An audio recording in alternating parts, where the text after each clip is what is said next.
today we are going to start on the core concepts, on the technical concepts related to data analysis. We will be doing a deep dive session on the actual data set. I will be showing you some real world examples, and then we will analyze that how can we clean and pre-process our data. So let's begin. Let's say I have these files. So why I am showing you like this? Because see, here the files are in mixed format. Like some are Excel files, some are CSV files, and they have like one is customer details, customer reviews, one is this location details, okay, one is this order payments. So like what I mean to say that there are a couple of files. So this is what I meant by raw data. So this raw data, like it can be available on cloud. So in cloud also, you will see some random files with some date, with size and their type. Now, as a data analyst or as a data scientist, what is your task? Your primary task is to choose what data you need and extract valuable information from that data. Maybe let's say, for example, let's say you have a customer details file and then you have a order details file. So maybe you decide to make an invoice table.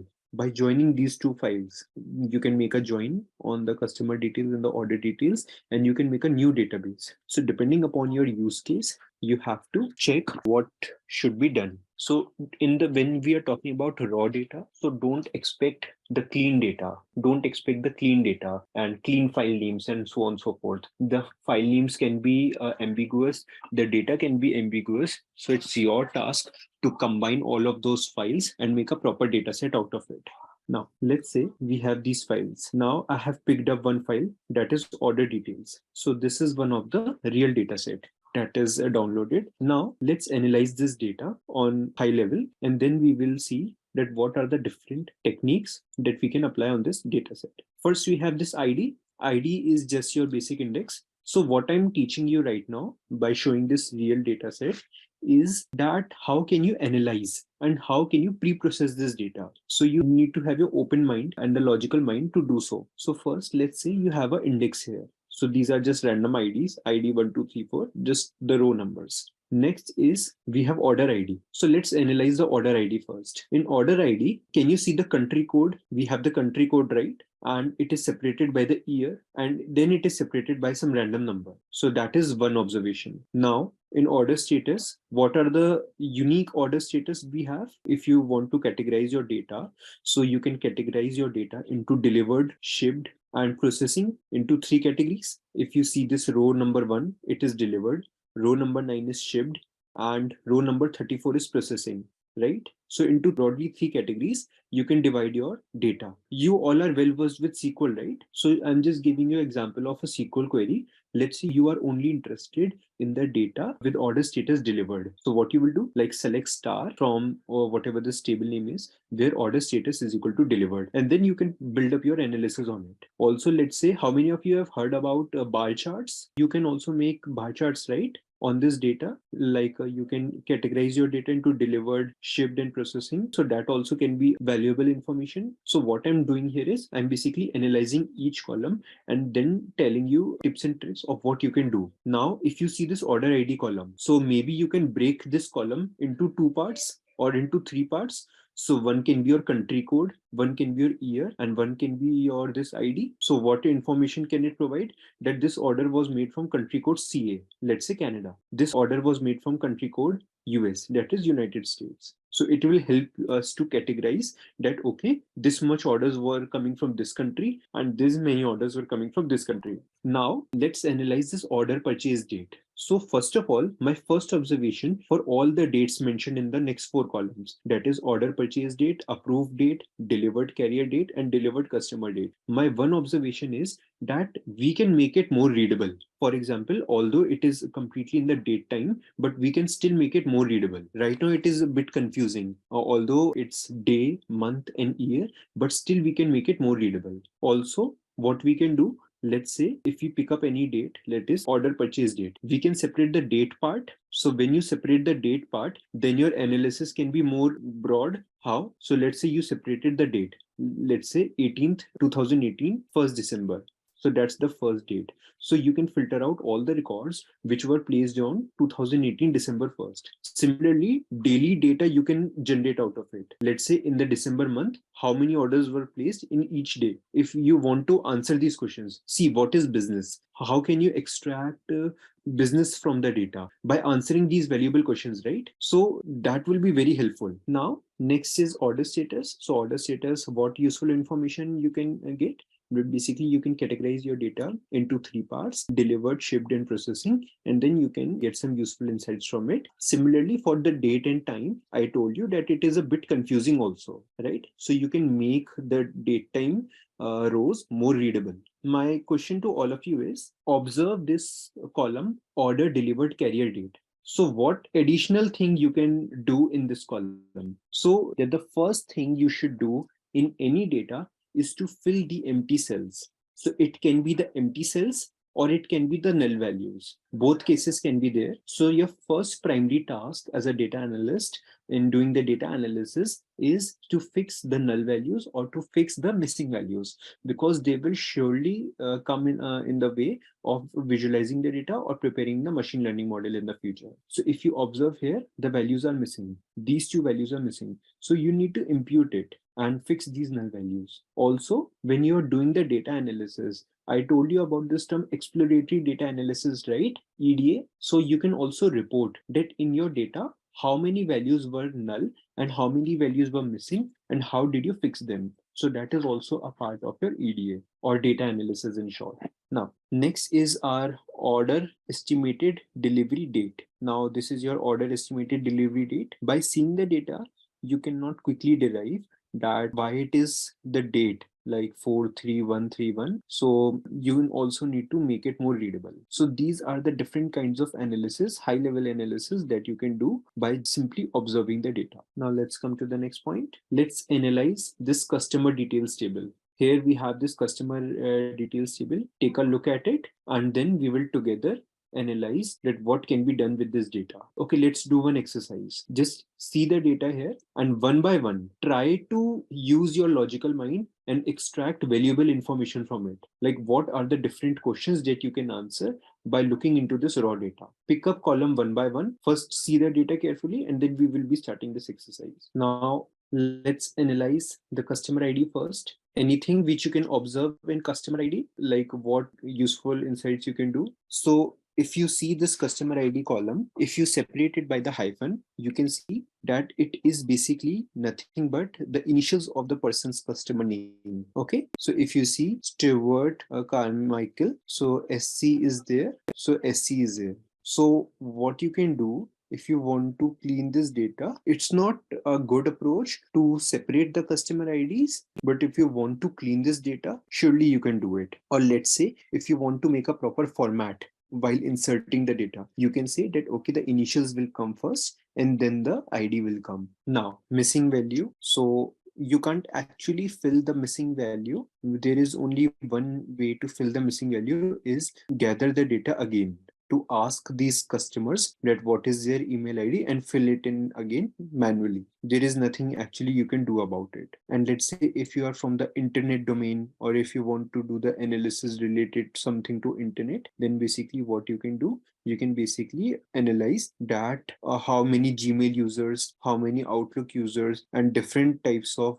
this domain users are there. If your use case is like that. Now, customer name, I think it's fine. But still, there is one thing that you can do here. You can provide a check on the column that customer name should definitely be present. You can provide a not null condition on the customer name. Now, on the basis of segment, from which segment do they belong? What are the different kind of good questions that you can ask or analysis that you can do here? So basically, you can categorize on different segments. You can check that how many customers come from which segment, like how many corporate customers are there, how many home office customers are there, or some other category also. So you can basically divide on the basis of segment. Okay, one thing I missed, you have customer name, right? So if you want, you can also break your customer name into first name and last name as well. Because let's say if you want to search any customer by name, by first name or last name, this will be very helpful.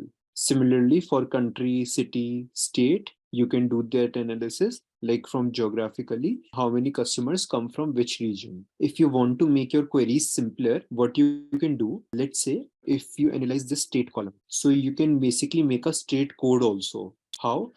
Extract the first two characters from every state. For example, here it's Alabama, so that becomes AL. Then we have California, so that becomes CA. We have Arizona, that becomes AR. So it will be easier to query. Select star from data where state is equal to CA. So it becomes more easier to query. Now, for postal codes, there's nothing you can do about it. And for region as well, there is nothing you can do about it. So here we have discussed, if you want to reiterate, if you want, you can basically extract the initials from the customer ID and make it completely integer. For customer email, if you have a use case, you can develop and that how many customers are using Gmail ID or MSN ID or Hotmail, Outlook, and so on and so forth. For customer name, you can basically apply two things. First is you can make that it should be a not null column, that every detail should provide a customer name. And also you can basically segregate your column name into first name and last name. For segment, you can basically divide that how many people are coming from which segment. And for state, as I told you, you can make a state code that will make your queries much more simpler. Now, this topic that we are going to study is one of the most important topics as far as interviews are concerned. This topic is basically star schema. So let's discuss about it. So primarily, there are two types of schema that we have. First, we have the star schema, and the second is we have snowflake schema. For your level, star schema is enough. Snowflake schema is a bit more advanced schema. And just to repeat myself, this topic is very important as far as interviews are concerned. So we will be learning this topic in very detail. Now let's discuss about the schema. So first of all, what is a schema? What is a schema? So schema is basically the design, right? How are you designing? What is the design? What is the architecture of your data? So here there are two terminologies, that is facts and dimensions, that will come later on. But let's first analyze this star schema, which is drawn on the right hand side. So can you observe that this is a star-like diagram, that this design is a star-like? You have a center point in between, and then you have branches coming out of it. So it is like a star. Whenever you are designing a database, there are certain practices, there are certain designs that you need to follow. Now, we have two types of designs. Designs means your structure, how you are structuring your data. The star, how is a star drawn? Like this. We have a dot in between, and then you have a star like this. Second thing, just analyze what is the center table here. Let me tell you why are we actually designing.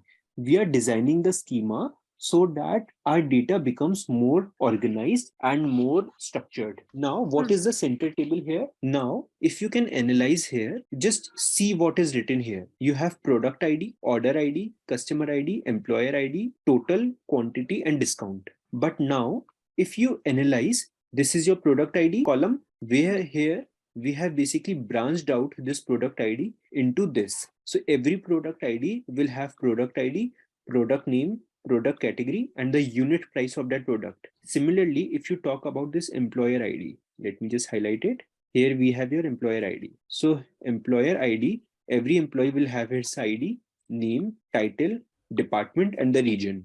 Next, we have this customer ID. So customer ID, every customer will have ID, name, address, city, and zip code. Finally, we have this order table like this one. So every order will have the ID, date, in which year what is placed, in which quarter it was placed, and in which month it was placed. Now, what I'm trying to explain here, let's say, so first of all, let me know, is this design simple to read? Because here we are not making a large table. One large table we are not making, in which we will be having all the columns. We are not making a structure like this. Let's say a structure like this, okay, in which we have a lot of columns.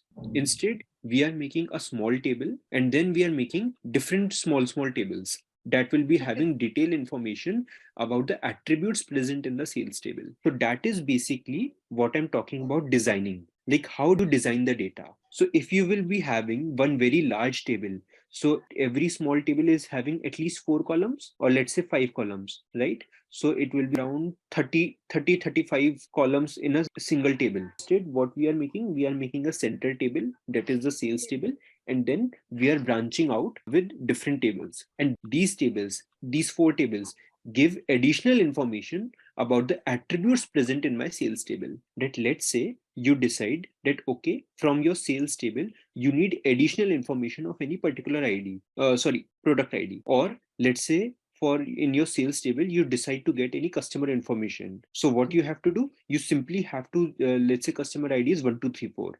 So you simply have to go to your customer table, search for customer ID 1234, and output the information. And this operation is done through the joins. So you just join the sales table with the customer table and get the information. So the bottom line is that instead of making a complex big table which could have a possibility of data inconsistency, we are making smaller tables. And how are we arranging them?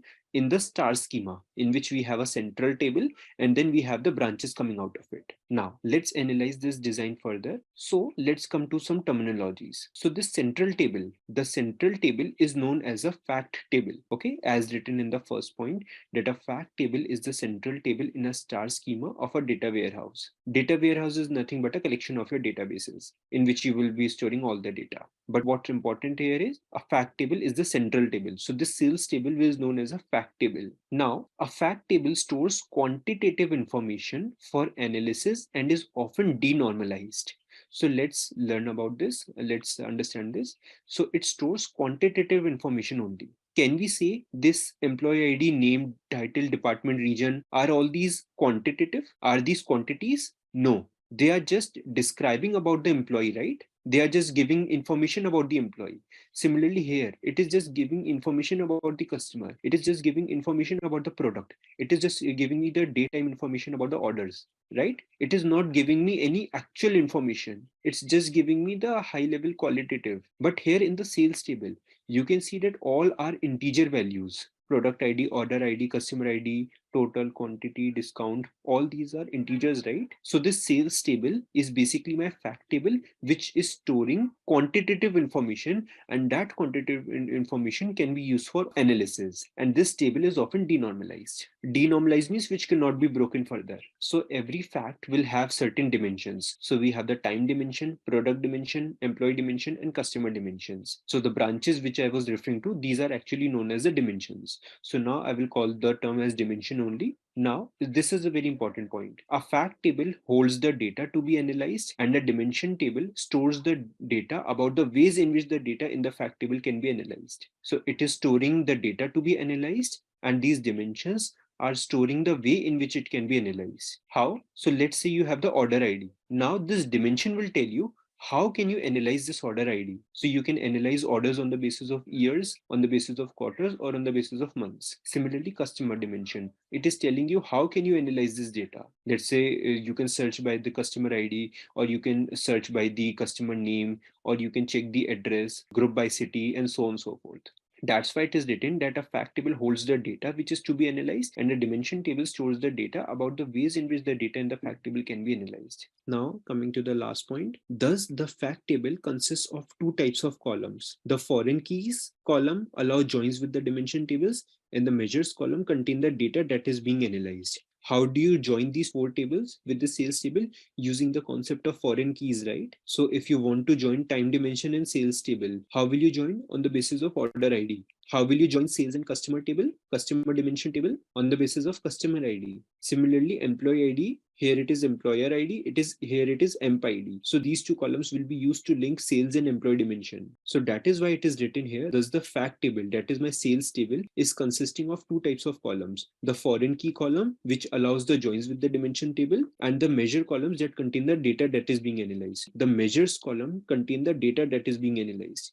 So product ID, order ID, customer ID, employee ID. These are basically relating to the foreign key. And total, quantity, and discount, it is basically the second point here. Measures column contain the data that is being analyzed. You will be analyzing this total value, quantity, and discount, right? So let me ask you again, if you talk about the sales table, that is the fact table, what are the foreign keys column? Yes, the first 4 columns: product, order, customer, and employer ID. And the rest of the three columns, that is total quantity and discount, these are the measure columns. So I hope you guys all understood about the star schema, facts, dimensions, what is being done here, everything. Now let's say this is one example. Let's say you have time, product, customer ID, and the number of units sold. Now you can add a dimension about a customer's table. So let's say this is your fact table right here. Now you want to provide any additional information about these customers. What are the customer IDs present here? 2, 3, and 1. So what you can do, you can make a dimension about the customers table like this. So you have a sales table and you decided to make a dimension of the product. Similarly here, you have a fact table and you decide to make a dimension of the customer ID. So you decide to make a dimension of this table. Now what information we can provide on for customers? So we have customer ID 123. We can provide name, gender, income, education, and region, and all of these columns will not be suitable in the central table, otherwise it will make your table unnecessarily large. Now one question to all of you: even if we make one single large table, let's forget about this design star schema, what are the disadvantages? And just to mind you, I have discussed this point earlier in the SQL classes. What will be the disadvantages of having a large table? If you are having a large table, so for any particular product ID, you won't be able to fill all of the details, right? So there will be a lot of null values. So insertion of data can be very difficult. So that's why, to reduce all of this complexity in the data and so on, we are introducing this concept that is known as the star schema, that is organizing your data, structuring your data into a star-like design. So that makes your data much more readable. So even if this question now comes up in your interview, like explain about the star schema, what are facts and dimensions, I hope you guys can elaborate and explain it in a more extensive way. Now, there is one other way of organizing the data also, that is hierarchical type. So let's say you want to store the company's information, like what are the different employers. So you can store your data into hierarchy. So you can have one table for general managers, you can have one table for deputy general managers, sales department, and then the employees in each department. So you can also store your data into hierarchy, that this is the parent table, this is the child table, and this is the sales department is the child table of this, and so on and so forth. So if you have data like this, surely you can't store it in a star-like schema, you will store it in the hierarchical manner. Now let's discuss about one term, that is data granularity. So what is the root word of granularity? Grains. So what are grains? They are very small in size, right? So data granularity is basically a very important topic. It's a measure of the level of detail in a data structure, like to which extent you can measure the level of details. So let's say here an example is given in time series data. So what is the granularity of measurement?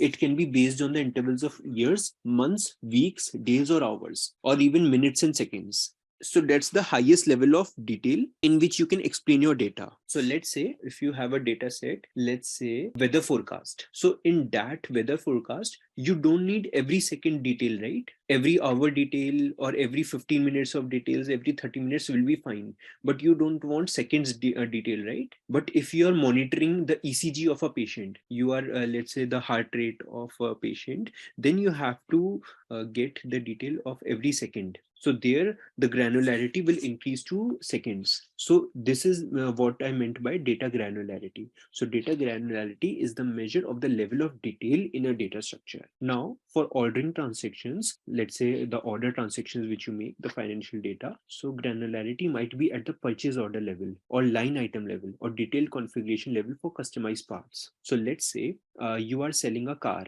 Okay, you have the car sale data. Now it might be possible that you are selling the complete car, or it might be possible that you are selling only the certain parts of your car, right? Or that's the second thing, that is item level. Or detail configuration means, let's say you are providing any specific engine number or any specific part number in which the part number is also given, the detailed configuration is also given. So that can be the highest detail for customized parts. Let's say you told that okay, your seats should be black, so that's the highest level of detail in your car part, right?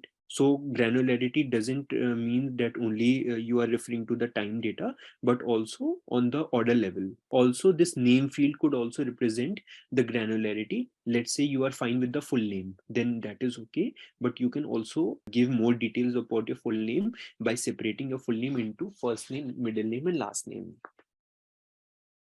Now, these are the different data operations that we have.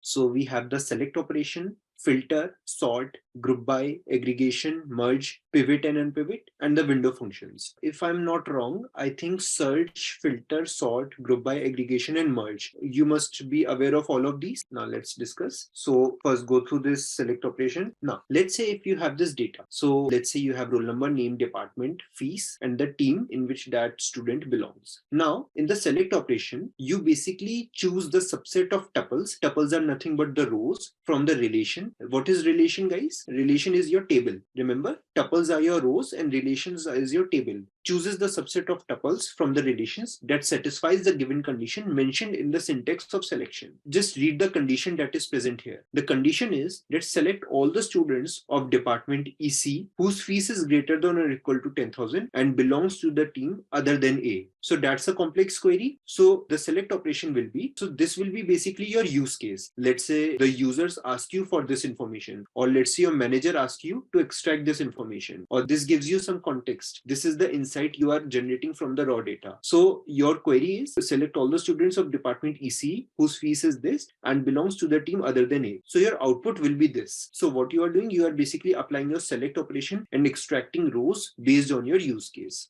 Now, sort operation, I think it's the easiest one. Now, the sort operation is just arranging your data, ordering your data in the ascending or descending order. So let's say if you want to ask that sort the result in the ascending order by name and salary, your output will be this. Let's discuss about the filter operation. So filter operation filters the subset of rows, columns from the relation based on a condition or multiple conditions. So you have different filtering options. So either you can filter on the basis of row position or column name. Let's say you are selecting top 5 rows, or let's say if you are selecting alternate rows or anything. So by rows position you can select, or you can select on the basis of column name. You can select on the multiple values of a given column. You can select rows whose value column does not equal a specific value. So let's say if you want that give me all rows whose value is not 1000, so it will give you all the rows whose specific value is not 1000. And you can also select the non-missing data. So let's say in the 1000 rows of data, 20-30 values have missing values, so you can select non-missing data. So these are the different types of filter operations. You can apply any one of them depending upon your use case. And how you will apply the select operation, filter operation, and the other operations,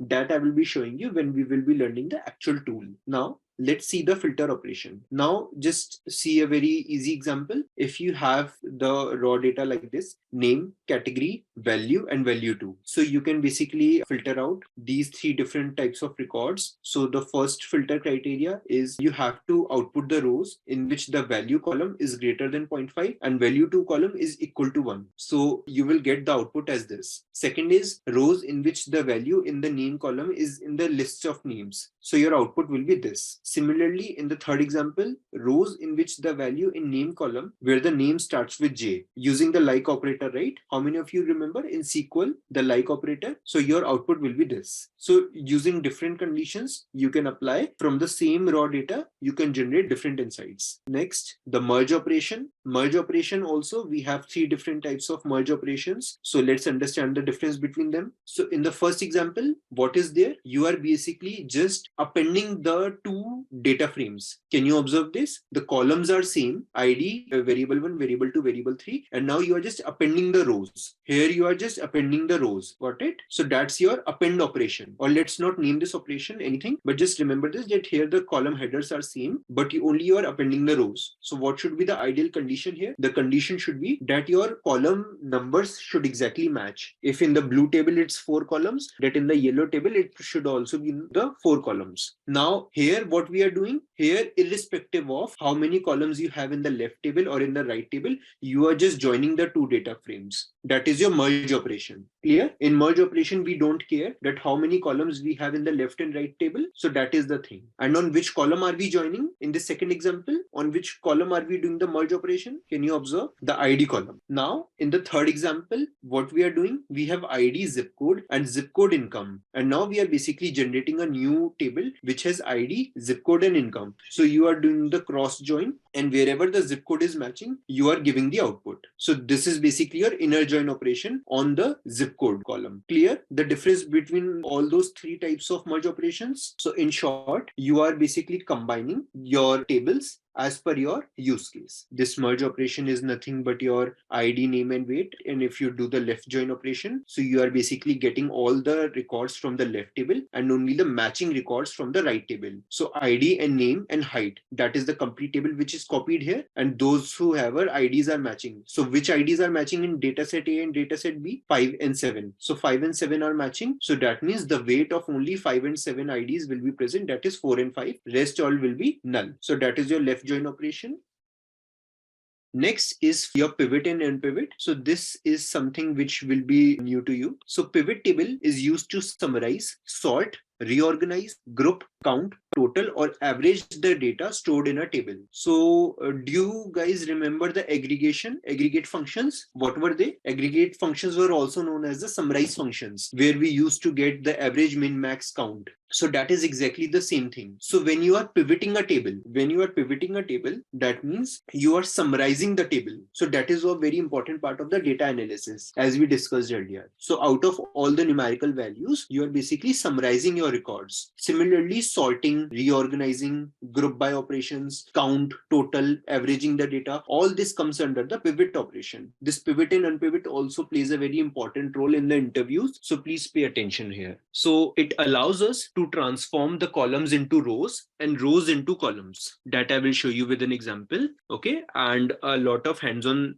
practice will be also done in pivoting and unpivoting. That I'll show you in MS Excel. It allows grouping by any field or column using advanced calculations on them. Okay. So the group by operation you already know. That was one of the advanced topics in MySQL. Remember? So that was mainly about pivot. Now, let's say you have a data here. You have the employees, date and time. That is the date time object. You have the pizza, what type of pizzas were sold, and what was the total amount for that particular order. Can you guys observe the table here? Now, just by looking into this simple table. So this is a real life example, and I'm sure if you understand this example, you will understand the power of data analysis. Just using this simple table, just see how many different types of questions you can ask. Okay, let's understand them one by one. Please look into the right part of the screen, and there the number of questions are written. So do you have any idea what questions we could ask about the pizza receipts? What useful information we could get? So the basic questions can be, who sold how many pizzas? So these are the different employees present here. So let's say if you want to give the bonus to any employee based on the sales he or she made, so that can be calculated by the number of pizzas they sold. So it can be who sold how many pizzas. Then what you have to do, you have to basically do the count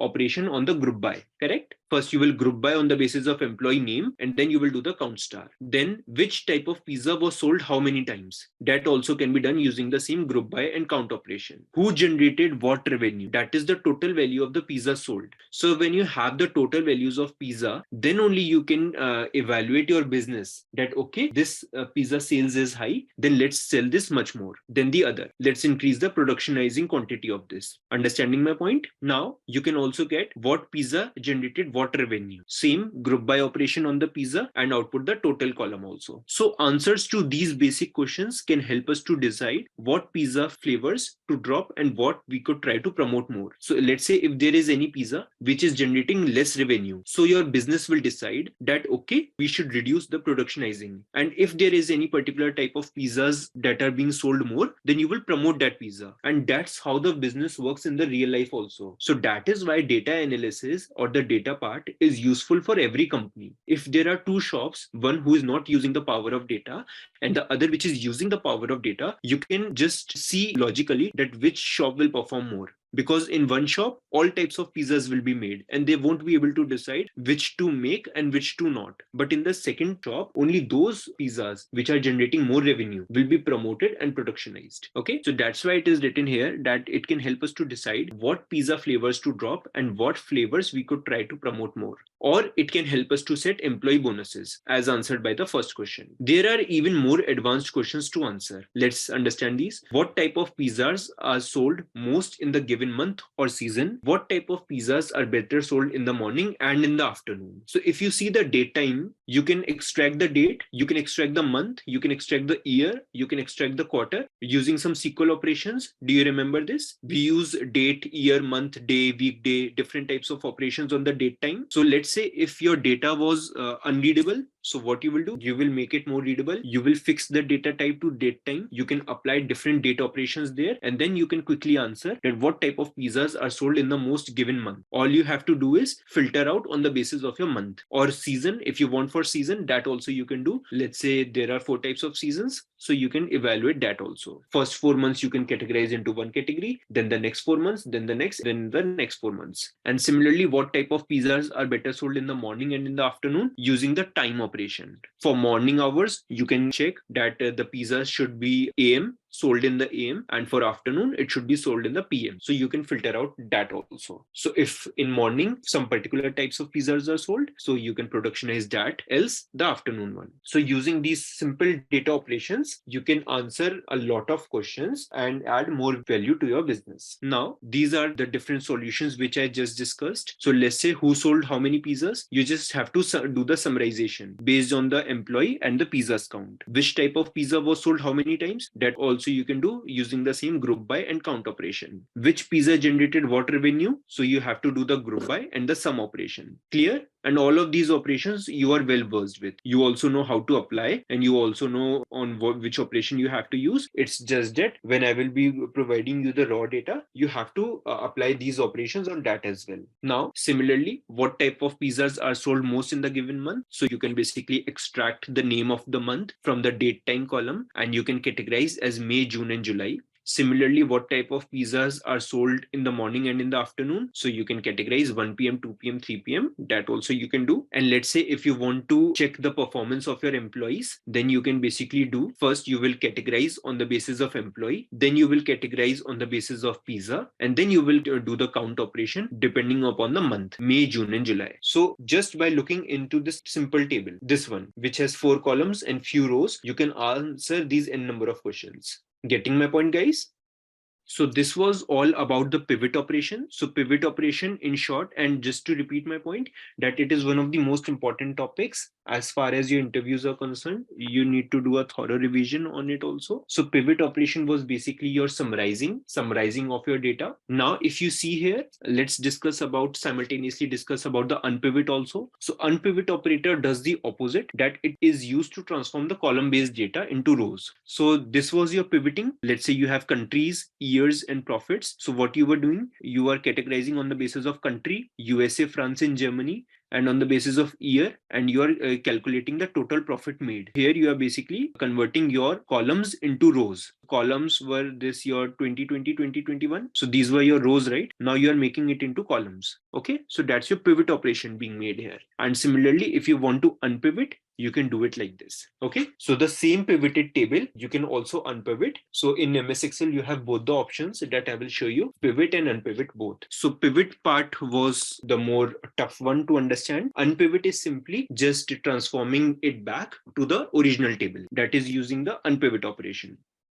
Okay, so now let's quickly discuss about the aggregate and the window functions. So aggregate functions, let's revise them again. Sum, max, min, count, and average. So let's say if you have a couple of rows here, and if you are applying the sum function, then you will get the single row output, right? Let's say if there are 1000 rows and you are applying the sum operation or any of the aggregate function, then you will get a single value, right? Single row. So that's basically your aggregate function. When you're aggregating the result, you're combining the result into a single record. That is known as the aggregate function. Now, the window functions is, in window function, you're not basically outputting only one row, but instead you are outputting the value for every row that you have in the table. So let's say if you have data of students, and now for those students, marks are given there. So you can apply a window function. In window function, let me give you one example.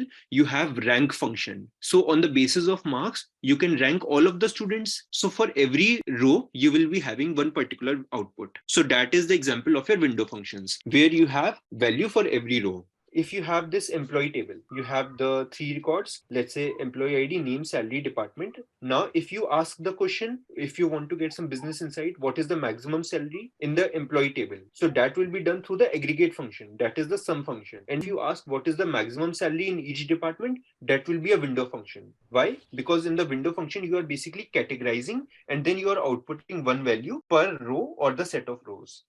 So let's quickly start. First of all, there is a term data manipulation. When I was showing you the Netflix case study, there was also this term data wrangling and data manipulation. Do you guys remember? So that is exactly the same thing. So what is data manipulation? Manipulation of data is the process of manipulating or changing the information to make it more organized and readable. So by knowingly or unknowingly, we have already applied data manipulation in the previous class. Like I was telling you that you can basically change the data type to make it more readable, or you can fix the null values, or you can cast all of your values to integer. So all of those things were manipulating the data. That is changing the information, changing the data so as to make it more organized and readable. And also I told you that, let's say in the previous class I showed you, right, that you have customers table and orders table. I told you that you can combine those two tables, filter out some columns, make a new data frame, and that will become your invoice table. So that is also manipulating your data. So you are basically manipulating, you are altering the data so as to make it more readable, to make it more organized, and to transform it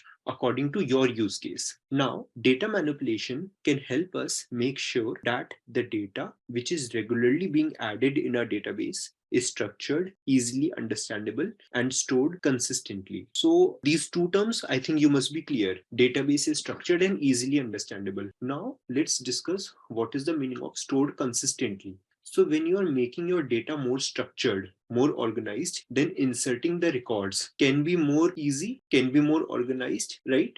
Because in the previous session, I was discussing that, let's say you have a very large table and that table is, let's say, very unorganized. So insertion of data will be very difficult, right? Because it can increase data inconsistency, data types issues, and a lot of null values can be there. But on the counterpart, if your data is organized, you have smaller tables, you have appropriate data types, then inserting your data can be more consistent and easier. Getting my point? So that is why we should perform data manipulation operations to make our data more structured. Now, the third point is it helps us to create more value and insights from the raw data. So when your data is clean and organized, you can get a large information, you can get more insights, and you can answer more business context questions from it. So let's move forward. We can also provide some of the data validation checks. Now, before we discuss about this topic in detail, do you remember discussing about these data validation checks in SQL topic when we were doing the SQL sessions? Do you remember about it? The data validation part? So in the topic of SQL, we discussed constraints, and that is exactly the same thing. Why? Because applying some constraints, you are ensuring that your data validation is there and your data that you are inserting is clean and consistent. So here also you have the same kind of data validation, just 2-3 checks extra you can apply. So let's discuss about them. First, let us reiterate the definition. What is data validation? So data validation is the process of ensuring data that has undergone data cleansing to ensure that they have data quality, that is proper checks for correctness, meaningfulness, and security of data that are inputs to the system through some validation rules. So I think this definition should be clear. So now let's first quickly discuss what are the different types of data validation checks that we have. So broadly speaking, there are 5 types of data validation checks. There can be more, but let's discuss about these. So first is your data type. So when you ensure that your column is, let's say, integer, so any tool which you are using, either SQL, MS Excel, Power Query, anything which you are using, it will ensure that only the consistent data type is there across all the columns. Now, the second data validation check is range. Let's say if you have specified that whatever number you are inserting should have the range. Let's say you specified the range that the number you are inserting should be only between 35 and 40. So it will reduce or it will nullify the possibility that you can have any outliers. Outlier is any number which is outside the range. You will again learn this term outlier in machine learning topic. Now let's come to the third validation check, that is uniqueness. So the example is user ID. So let's say you are maintaining the user IDs of some people and you are generating every unique user ID to a given person. Now let's say by knowingly or unknowingly you don't provide any duplicate user ID to any person or when you are inserting the data into the database. So providing a unique constraint will ensure this, that every person has been assigned a unique user ID, or we can say that in the unique ID column we have only the distinct values. Now the fourth validation check can be consistent expressions. Now let's say if you are maintaining a address column, and in the address column every person be having this street tag like street number 5, street number 16, and so on and so forth. So you can also apply a validation check that expressions should be consistent. So if you're writing street, so there can be a couple of ways to write street, but it should be consistent throughout, like st dot or str or the complete word street. So it should be consistent, so your data looks much more readable and you can apply data manipulation operations much more easily. Data modeling techniques. Some of the few concepts we have already covered. ER means entity and R means relationship. It's basically a model to represent the relationship between different entities. And as I told you earlier, that ER model was basically a conceptual design for your complete database. So like if you want to explain on a very high level that what are the things, what are the databases, what are the tables, what are the attributes, and how are those tables related to each other. So ER model provides you certain guidelines to do so. So ER diagram in DBMS stands for entity relationship, which helps us to understand the relationship between the different tables. It gives us the high level understanding of the different data tables based on the attributes. It also supports various kinds of mappings among the tables. Mappings as in like how are the relationships defined. So there we discuss the topic of cardinality also, right? So that also comes into picture here, that it also supports various kinds of mappings among the table. And lastly, it develops a conceptual design for the database, and it also develops a very simple and easy to design view of the data. So all of these points were discussed previously also. Today we are just revising all of them. Now let's discuss what is entity. So entity, it is basically a table which consists of attributes called as columns. So the terminologies somehow differ here, right? So here we have relation, tuples, and attributes. Now, in this ER model, entity is nothing but your relation or your table, which consists of attributes, also known as columns. So let's take an example. Suppose we have to design a school database. So you have to design a database which will be containing the information of all the students in a particular school. Now in this database, the student will be an entity with attributes like age, address, name, ID, etc. So every student will have these properties, right? Like he will be having the address, name, ID, age, and anything else. So the address can be another entity with attributes like city, street name, pin code, etc.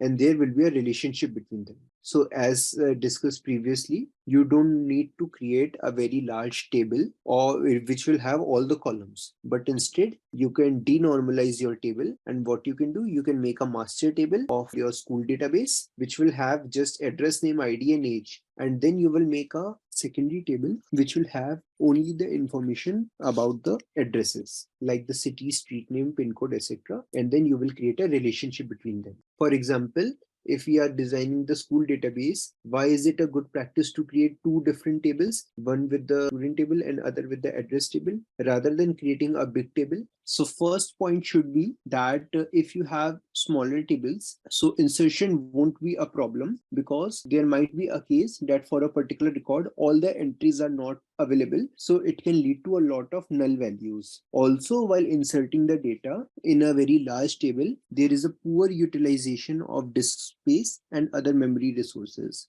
and your query time also increases. So these 3-4 points we have discussed earlier, right? So please keep these points in mind and very handy. They are very important for your interview purpose also. Now coming back to our ER model.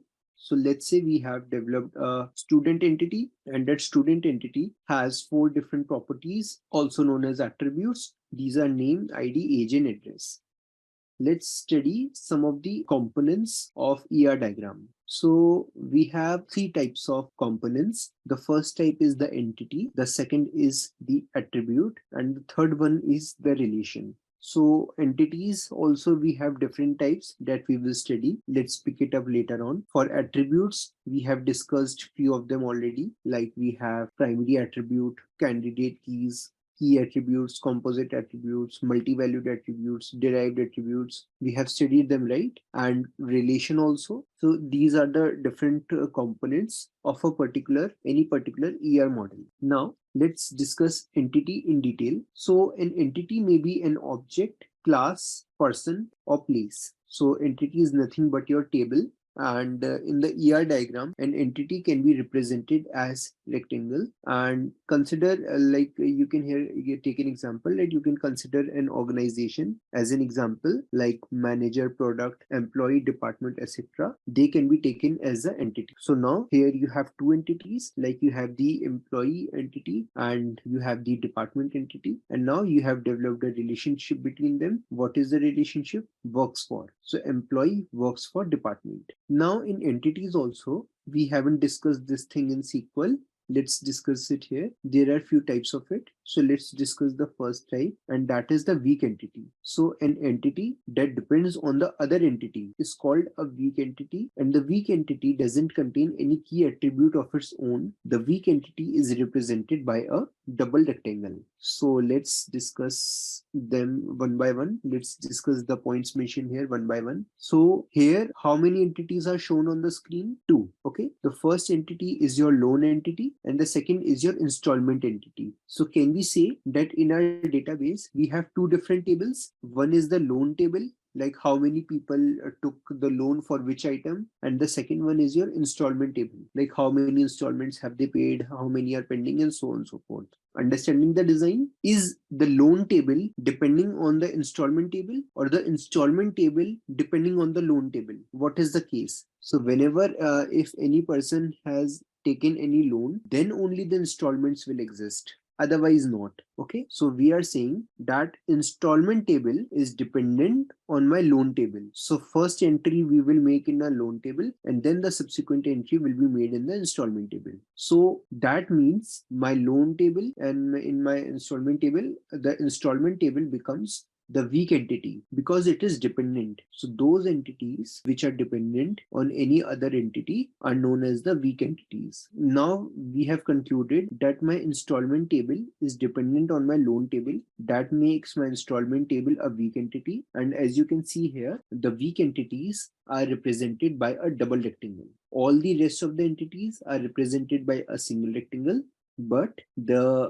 weak entities are represented by the double rectangle. That's the representation in the ER model. This is the ER model that we are learning. Now, the most important point here is that the weak entity doesn't contain any key attributes of its own. What is a key attribute? Key attribute is nothing but your primary key attribute, which can uniquely identify all the other values, all the other rows, is known as a key attribute or a primary key. So the weak entity doesn't contain any key attributes of its own, and the strong entity only contains the key attribute. So I hope you will remember all these points discussed in the weak entity part.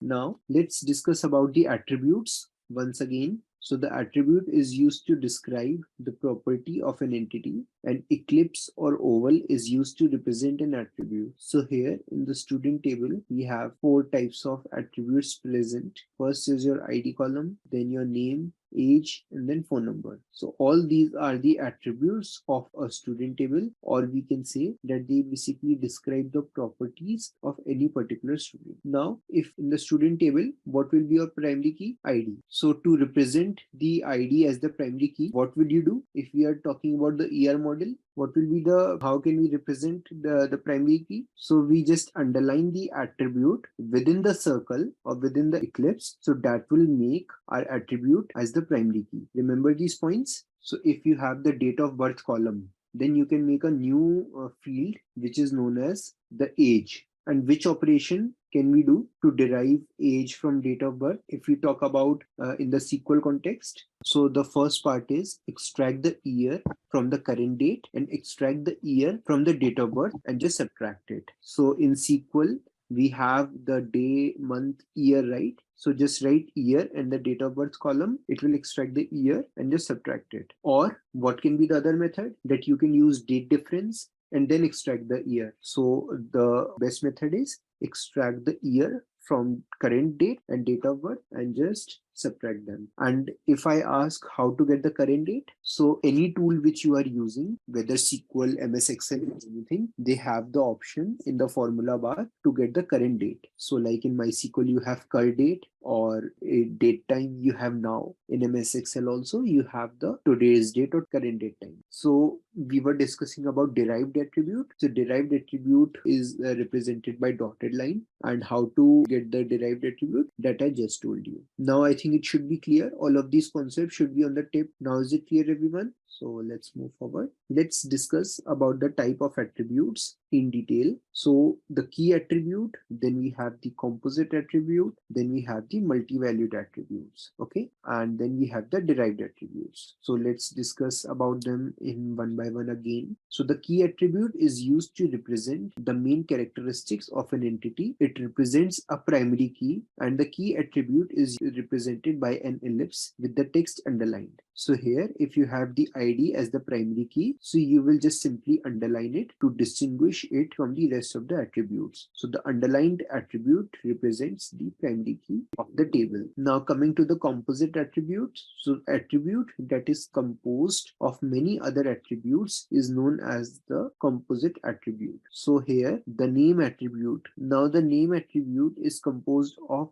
three attributes: first name, middle name, last name. So since this is composed of many attributes, it is known as composite attribute. Now what is the representation? Representation is very simple. The composite attribute is represented again by an ellipse, and those ellipses are connected with an ellipse. So first name, middle name, last name, all these are part of the attributes. So they will be represented by ellipse only, and then you will basically connect it to the composite attribute, that is the name attribute. Now third attribute is our multi-valued attribute. So any particular attribute can have more than one value, and these attributes are known as multi-valued attribute. And the double oval is used to represent the multi-valued attribute. For example, a student can have more than one phone number. Now finally, coming to our last type of attribute, that is the derived attribute. So an attribute that can be derived from the other attribute is known as the derived attribute. It can be represented by a dashed ellipse. So for example, a person's age changes over time and can be derived from another attribute like date of birth. So age is a derived attribute, so it will be represented in the dotted ellipse, and it is derived from birth date. Now let's discuss about the relationship and its type. So relationship, as I told you, that is used to describe the relation between the entities. The diamond shape is used to represent the relationship. So here, what is the relationship? Teaches. That is, teacher teaches student. That's your relationship. So you will connect the two entities by the diamond shaped structure, and that will represent the relationship between the two entities. Now let's discuss about the cardinality part of it. So we have one-to-one relationship, one-to-many, many-to-one, and many-to-many. So let's discuss about these relationships in detail. So let's start with the one-to-one relationship. So here, let's say the entities are female and male. Now let's discuss this in a bit detail. So when I say that this is a female entity, so that means we have a table which will be having all the information of the females. And since this is a male table, male entity, That means, in simple words, it is a big table that will contain all the information, all the data about the male. And now, since we have the male and female table, so we develop a relationship between them, that is married to. So female is married to male. Now, when only one instance of an entity is associated with the relationship, then that is known as a one-to-one relationship. For example, a female can marry to one male and a male can marry to one female. So that is why we have written here 1:1. So only one record from the female table is associated with only one record of the male table. That means the instance. So let's say here we have 30 females, a list of 30 females. Okay. So here also we will have list of 30 males and we can associate between them. So that's a relationship between female and male that is married to. And since we are writing in small letters 1:1, that means a female can marry to one male and a male can marry to one female. It works in both ways. Okay, I hope this one-to-one relationship is clear. Okay, now let's discuss about one-to-many relationship. So when only one instance of the entity on the left and more than one instance of an entity on the right associates, then this is known as a one-to-many relationship. It means that only one record is involved and more than one records are involved in the right entity. So only one record or one instance from the left table and more than one instances, one or more than one instances from the right table are involved, and that creates a one-to-many relationship. So here the entities are scientist and invention. So that means on the left table we have the information about all the scientists. Okay, we have the information about all the scientists. And in the right table we have the records of all the inventions made. Now we have basically connected them to a diamond shaped box, and that is invents. So if you are writing here 1:m, that is one-to-many relationship. That means one scientist invents m inventions. That means a particular scientist can invent more than one invention. So a variable m is written here. Now, the third relationship is your many-to-one relationship. So when more than one instance of the entity on the left and only one instance of the entity on the right associates with the relationship, then that is known as many-to-one relationship. So in simple words, on the left table, more than one records are involved, and on the right table, only one record is involved. So here, what are the entities that we have? We have the student entity and we have the course entity. So student is many and course is one. That means here it is also written in a proper statement that student enrolls for only one course, but a course can have many students. Getting my point? So what's the relationship here? Enrolls. That means m students are enrolled in one course. So a course can have many students, right? But one particular student will enroll for only one course. So ideally, if you want to understand the trick, it's read it in this way.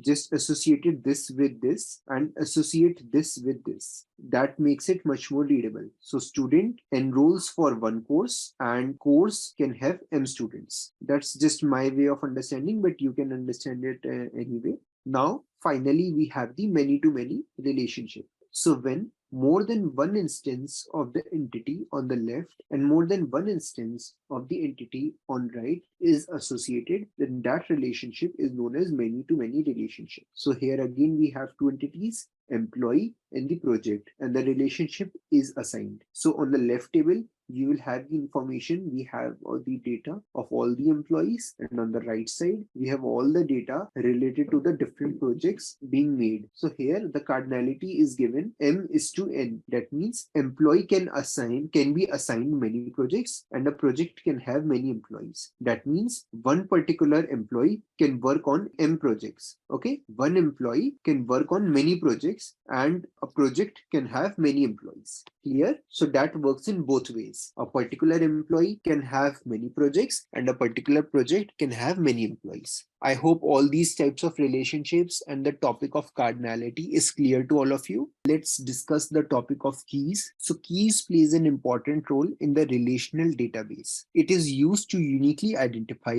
any record or row of the data from the table. It is also used to establish and identify the relationship between tables. Now, if we talk about the first 3 points, so first 2 points are self-explanatory, that it is plays an important role in a database, and it is also used to uniquely identify any record. Would someone like to explain what is the meaning of third point? How can a key or a primary key can be used to establish a relationship between the tables? Let's just take the example of the previous we discussed. Now let's say we have previously which tables we took. I think the customer table and the orders table, right? So let's say previously I discussed about we have one customers table, and then I told you that let's have a orders table. Now let's say this customers table has the customer ID, and let's say name of the customer, and let's say phone number, and let's say any other thing, address. Okay, now in the orders table, let's have the order ID, let's have order placed on, so let's say order placed date, okay, and let's say the price of the order, price, okay, and who placed it, so let's say customer ID. So here we have these two tables. Now let me ask you again, what should be the primary key in the customers table? So the first thing is that it is unique. The second thing is it can't be null, and because of these properties, customer ID will be able to uniquely identify all the records in our table. So that means we can keep customer ID as my primary key. Okay, so I'm highlighting this. Now let's not complicate our discussion to take out the primary key in the orders table, because that's not important here. Now if I want to create a relationship between these two tables, so let's say this table has these many records, let's say this table has these many records, and this table has these many records. Now, if I want to create the relationship between these two tables, on which column can I do it? Here it is cust underscore ID. We can involve this column. Can we say this? And from the orders table, which should we include? Out of these 4 columns, which column should we include? Customer ID here. So I have highlighted.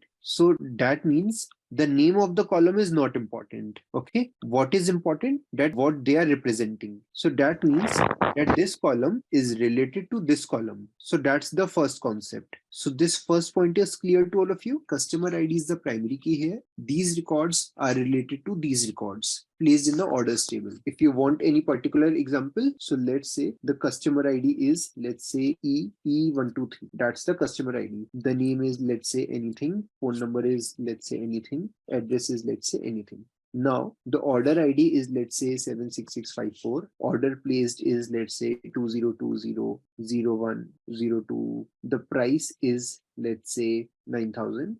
Okay, and this customer E123 placed this order. So this record is related to this record. Now, if I want to get the information of customer ID 123, what order did he placed? So I will go to this table, search for E123, and will output these details. That's how things work. Now let's discuss the concept of primary key and foreign key. Now, if this column, this I column, okay, if this column is related to this column, then this makes this column as the foreign key. This will become the foreign key, because when any particular key is referencing to the primary key of any other table, then that becomes a foreign key.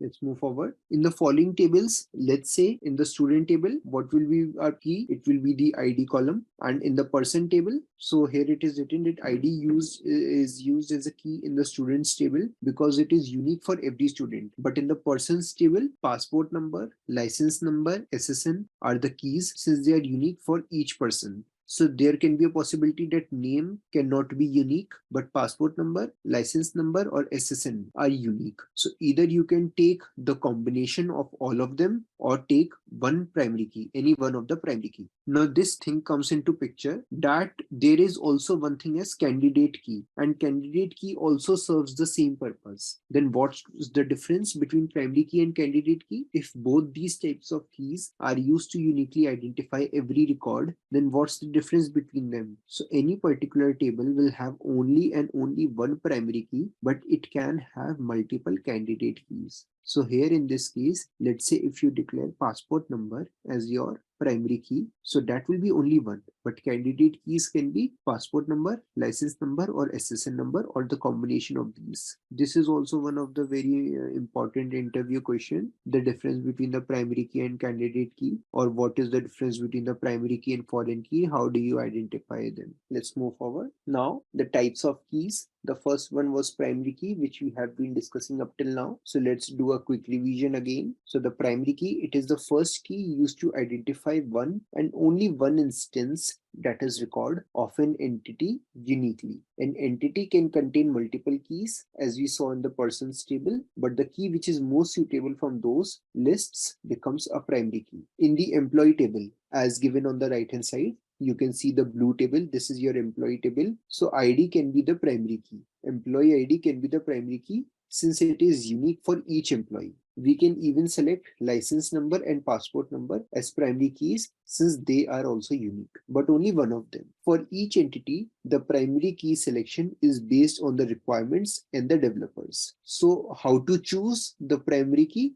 It mostly depends on the requirements you have or on the developer who is developing that data application. So let's move forward. Now let's discuss about the candidate keys. A candidate key is an attribute or a set of attributes that can uniquely identify a tuple. That is, it follows the same purpose as the primary key. Now, for example, in the employee table, ID is best suited for primary key, that is highlighted in yellow color, and the rest of the attributes like SSN, passport number, license number, etc. are considered as the candidate keys. But there can be a possibility that a person might not be having his passport or his license number or SSN number, so it can have null values. So it's better to declare that as candidate keys. Now, super key is an attribute set that can also uniquely identify a tuple. Super key is nothing but a superset of candidate key. So when you you have heard about the concept as superset, right? So that's exactly the same thing. So for example, in the employee table, the name of two employees can be the same, but their employee ID can't be the same. Hence, this combination can also be a key. Finally, we have this foreign key. Let's say foreign keys are the columns of the table that is used to point the primary key of another table. So foreign keys are nothing but the keys which points to the primary key. That's it. A simple and short definition. Now, foreign keys are the columns that is used to point the primary key of another table. Now let's take the example. So every employee works in a specific department in a company, and employee and department are two different entities. So we can't store the department's information in the employee table. That is why we link these two tables through the primary key of one table. So if you have this left table is the employee table and the right table as the department's table. So in the left table, you will be having the department ID, and in the right table, you will be having the department ID as the primary key. So if I ask you guys in both the tables, identify the foreign key. What will be the foreign key and from which table? Department ID will be the foreign key from the employee table. Why? Because it is referencing to the department ID of the department table. And this department ID is the column which is basically linking or creating the relationship between the two tables. Okay. So in the third point, it's written that we add the primary key of the department table, department ID, as a new attribute in the employee table. So in the employee table, department ID is the foreign key and both the tables are related to each other. Now, if you have understood this, let me ask you a very common question. Can we have more than one foreign keys in any particular table? Like for primary key, we have discussed that only one primary key can be there. But is it the case for foreign key as well, or we can have more than one foreign keys? What do you guys think? That we can have multiple foreign keys because we are having multiple tables. So that foreign key can individually relate to primary key of every table. So we can have multiple foreign keys in any particular table. Now, does primary key allows null values? No, right? From the definition, we have learned this, that the primary key doesn't allow null values. True or not? But can foreign keys have null values? So the answer is yes, foreign keys can have null values. Only it's the case with primary key that null values are not allowed. But there can be few records, right, which are not referencing to the primary key. There can be definitely some, right? Now, a very important question. Let's take this example.